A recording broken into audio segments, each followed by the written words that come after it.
After 6 million years of boredom, the evolutionary ascent of our species from the last common ancestor with the chimpanzee, something extraordinary happened to us less than 100,000 years ago, which, by the way, is long after we'd become anatomically modern. It was a kind of emergence into consciousness less than 100,000 years ago, really less than 40,000 years ago, when we became fully symbolic creatures. And this great change has been defined as the single most important step forward in the evolution of human behavior, is intimately associated with the emergence of the great and transcendent rock and cave art all around the world. And over the last 30 years, researchers led by Professor David Lewis Williams at the University of Witwatersrand in South Africa and many others have suggested an intriguing and radical possibility, which is that this emergence into consciousness was triggered by our ancestors' encounters with visionary plants and the beginning of shamanism. If you analyze the cave art, there's not time to go into the details here, but there are so many details that make it clear that this was an art of altered states of consciousness, of visions, and that plants like the Amanita muscaria mushroom or psilocybin mushrooms appear to have been directly connected with this sudden and radical change. So to investigate this possibility, when I got interested in this mystery, I went down to the Amazon, where there are still surviving shamanistic cultures today, and where they drink the powerful visionary brew, ayahuasca, of which the active ingredient is dimethyltryptamine, DMT, which is actually closely related at the molecular level to psilocybin. Now, normally, DMT cannot be activated orally. When we encounter it in the West, it's generally smoked. There's an enzyme in our stomachs called monoamine oxidase, which switches off DMT on contact. But in the Amazon, they've got round this problem, and they say it was the spirits that taught them how to do it. The DMT in the ayahuasca brew is contained in these leaves from a plant that they call chacruna in the Amazon. And there they mix it together with this vine. And out of the 150,000 different species of plants and trees in the Amazon, this is the one that contains a monoamine oxidase inhibitor, which switches off that enzyme in our stomachs and allows the DMT in the leaves, when the two are married together and cooked in water, to be absorbed orally and takes us on a 4-hour journey into extraordinary realms. Now, it's no joke to drink ayahuasca. The ayahuasca brew it has a foul taste, really hideous, and a dreadful smell. And after you've drunk your cup, you'll find within 45 minutes or so that you're sweating, that you're feeling nauseous. Pretty soon you may well be vomiting, you may well have diarrhea. So, nobody's doing this for recreation. And I'd like to add that I don't think any of the psychedelics should be used for recreation. They have much more serious and important mission with humanity. So we're not doing this for fun. But what draws people to ayahuasca again and again to brace themselves for this experience, and you do have to brace yourself, is its extraordinary effects at the level of consciousness. And one of those effects has to do with creativity, and we can see the creative cosmogenic impulse of ayahuasca in the paintings of ayahuasca shamans from Peru, like the paintings of Pablo Amaringo here, those richly saturated colors, the amazing visions that they reproduce. And this creative impulse has also spread to Western artists. Many Western artists now have been deeply influenced by ayahuasca and are also painting their visions. And as these paintings show, another universal experience of ayahuasca is the encounter with seemingly intelligent entities which communicate with us telepathically. Now, I'm making no claim one way or another as to the reality status of these entities we encounter, simply that phenomenologically, in the ayahuasca experience, they are encountered by people all over the world. And most frequently of all, the spirit of ayahuasca herself, Mother Ayahuasca, who is a healer. And although she's kind of the mother goddess of the planet, She seems to take a direct personal interest in us as individuals, to heal our ills, to want us to be the best that we can possibly be, to correct errors and mistakes in our behavior that may be leading us down the wrong path. And this is perhaps why, and it's an untold story, really.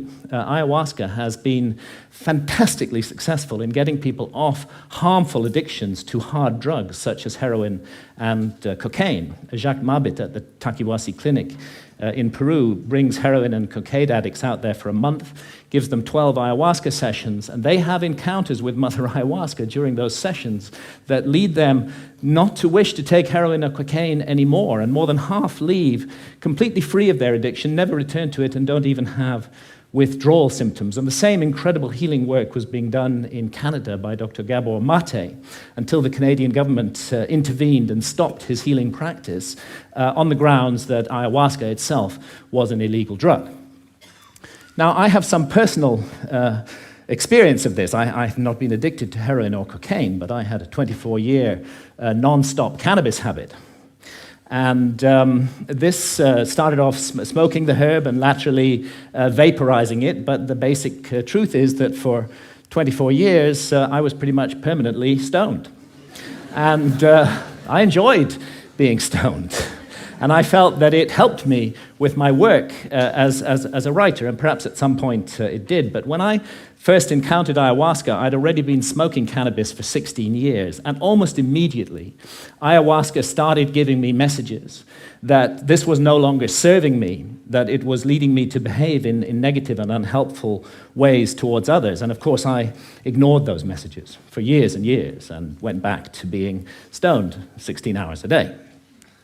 But that negative behavior that ayahuasca was pointing up did actually get worse and worse. I don't want to put down cannabis, and I believe it's the sovereign right of every adult to choose to smoke cannabis if they wish to do so. But I think I was overusing it. I think I was abusing it, not using it responsibly. And I became more and more paranoid, jealous, possessive, suspicious. I was subject to irrational rages. I often made the life of my beloved partner, Santha, a misery. And when I went down for my regular encounter with ayahuasca in October 2011, I was given the most unbelievable kicking by Mother Ayahuasca. And I was put through an ordeal. It was a kind of life review. And it's not an accident that ayahuasca is the vine of the dead. I was shown my death. And I was shown that if I came to death, and what awaits us after death, without having corrected the mistakes that I was making in my life, that it would be a very bad thing to meet for me. And actually, Mother Ayahuasca literally took me to hell. And that hell was a little like this hell painted by Hieronymus Bosch, a truly terrible place, and a little like the place that the ancient Egyptians called the judgment hall of Osiris, where our souls are weighed in the scales in the presence of the gods, against the feather of truth, of justice, of cosmic harmony. And I was shown that the path I was walking, my abuse of cannabis and the behavior associated with it, was going to lead me to be found wanting in the judgment, and that I might face annihilation in the world beyond death. So perhaps not surprising that when I came back to England later in October 2011, I gave up cannabis. And I've never smoked it again since then. And actually, and again, I'm speaking only personally with no comment on others' use of cannabis, it's as though a monkey has been lifted off my back. I'm liberated in incredible ways. Far from my creativity being inhibited, I find myself writing much more productively, much more creatively, much more focused, and much more efficiently.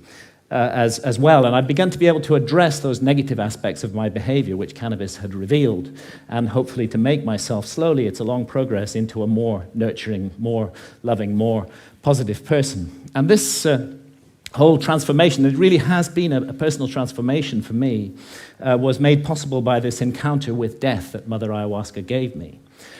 And you know, that leads me to ask, what is death? Our materialist science reduces everything to matter. Materialist science in the West says that we are just meat, we're just our bodies. So when the brain is dead, that's the end of consciousness. There is no life after death. There is no soul. We just rot and are gone.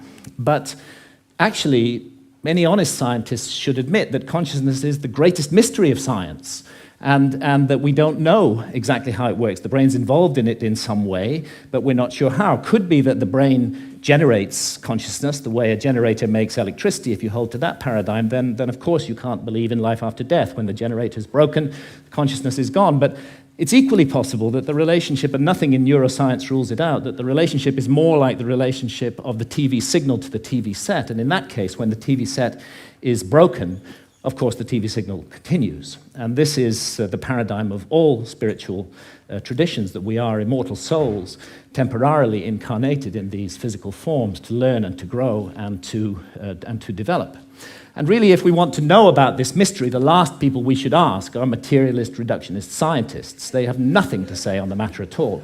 Let's go rather to the ancient Egyptians, who put their best minds to work for 3,000 years on the problem of death and on the problem of how we should live our lives to prepare for what we will confront after death. And the ancient Egyptians expressed their ideas in transcendent art, which still touches us emotionally today, and they came to certain very specific conclusions, that the soul does survive death, and that we will be held accountable for every thought, every action, every deed that we have lived through in our lives. So we better take this precious opportunity to be born in a human body seriously and make the most of it. And in these inquiries into the mystery of death, the ancient Egyptians weren't just exercising their imaginations. They highly valued dream states, and it's now known that they used visionary plants like the hallucinogenic blue water lily. And it's interesting that the ancient Egyptian tree of life has recently been identified as the Acacia nilotica, which contains high quantities of DMT, dimethyltryptamine, the same active ingredient that we find in ayahuasca. Now, it's difficult to imagine a society more different from the society of ancient Egypt than our society today. We hate visionary states in this society. In our society, if we want to insult somebody, we call them a dreamer. In ancient societies, that was praise. And we have erected huge apparatuses of armed bureaucracies who will invade our privacy, who will break down our doors, who will arrest us, who will send us to prison, sometimes for years, for possessing even small quantities of psilocybin or substances like DMT, whether in its smokable form or in the ayahuasca brew. And yet, ironically, DMT is, we now know, a natural brain hormone. We all have it in our bodies, and it's just that its function remains unknown for lack of research. And it's not as though our society is opposed in principle to altered states of consciousness. I mean, billions are being made by the unholy alliance of psychiatrists and big pharma in overprescribing drugs to control so-called syndromes like depression or attention deficit disorder in teenagers. And we have a love affair in our society with alcohol. We glorify this most boring of drugs, despite the terrible consequences that it often has. And of course, we love our stimulants, our tea, our coffee, our energy drinks, our sugar, and huge industries are built around these substances, which are valued because of the way they alter consciousness. But what all these approved altered states of consciousness have in common is that none of them contradict or conflict with the basic state of consciousness valued by our society, which I would call the alert, problem-solving state of consciousness, which is good for the more mundane aspects of science. It's good for the prosecution of warfare. It's good for commerce. It's good for politics. But I think everybody realizes that the promise of a society over-monopolistically based upon this state of consciousness has proved hollow, and that this model is no longer working, that it's broken in every possible sense that a model can be broken, and that urgently we need to find something to replace it. The vast problems of global pollution that have resulted from the single-minded pursuit of profit, the horrors of nuclear proliferation, the specter of hunger, that millions every night go to bed starving, that we can't even solve this problem despite our alert problem-solving state of consciousness. And look what's happening in the Amazon, the lungs of our planet, this precious home of biodiversity. The old-growth rainforest being cut down and replaced with soybean farms so we can feed cattle, so that we can all eat hamburgers. Only a truly insane global state of consciousness could allow such an abomination to occur. And I did a back-of-an-envelope calculation during the Iraq War. It seems to me that 6 months' expenditure on the Iraq War would have solved the problem of the Amazon forever, would be sufficient to compensate the peoples of the Amazon so that no single tree ever needed to be cut down again to garden and look after that amazing resource. But we can't make that decision as a global community. We can spend countless billions on warfare, on hatred, on fear, on suspicion, on division, but we can't get together the collective effort to save the lungs of our planet. And this is perhaps why shamans from the Amazon are now mounting a kind of reverse missionary activity. When I've asked shamans about the sickness of the West, they say it's quite simple. You guys have severed your connection with spirit. Unless you reconnect with spirit and do so soon, you're going to bring the whole house of cards down around your heads and ours. And rightly or wrongly, they believe that ayahuasca is the remedy for that sickness. And many now are being called to the Amazon to drink ayahuasca, and ayahuasca shamans are traveling throughout the West, offering the brew, often under the radar, often at personal risk, to bring about consciousness change. And it's true that the message of ayahuasca, the universal message, is about the sacred, magical, enchanted, infinitely precious nature of life on Earth and the interdependence of material and spiritual realms. And it's impossible to work with ayahuasca for long without being deeply and profoundly affected by this message. And let's not forget that ayahuasca is not alone, that it's part of an ancient worldwide system of the targeted, careful, responsible alteration of consciousness. It's recently been shown by scholars that the kykeon used in the Eleusinian mysteries in ancient Greece was almost certainly a psychedelic brew, that the soma of the Vedas may well have been a brew based upon the Amanita muscaria mushroom. We have the DMT in the ancient Egyptian tree of life. We have the whole global cultures of surviving shamanism, and what it's all about is a state of consciousness that's designed to help us find balance, harmony. The ancient Egyptians would have called it Ma'at, with the universe, and to remain mindful that what we're here to undertake on Earth while immersed in matter is fundamentally a spiritual journey aimed at the growth and perfection of the soul, a journey that may go back to the very origins of what made us human in the first place. And I stand here invoking the hard-won right of freedom of speech to call for and demand another right to be recognized, and that is the right of adult sovereignty over consciousness. There's a war on consciousness in our society, and if we as adults are not allowed to make sovereign decisions about what to experience with our own consciousness while doing no harm to others, including the decision to use responsibly ancient and sacred visionary plants, then we cannot claim to be free in any way. And it's useless for our society to go around the world imposing our form of democracy on others while we nourish this rot at the heart of society and we do not allow individual freedom over consciousness. It may even be that we're denying ourselves the next vital step in our own evolution by allowing this state of affairs to continue, and who knows, perhaps our immortal destiny as well. Thank you, ladies and gentlemen.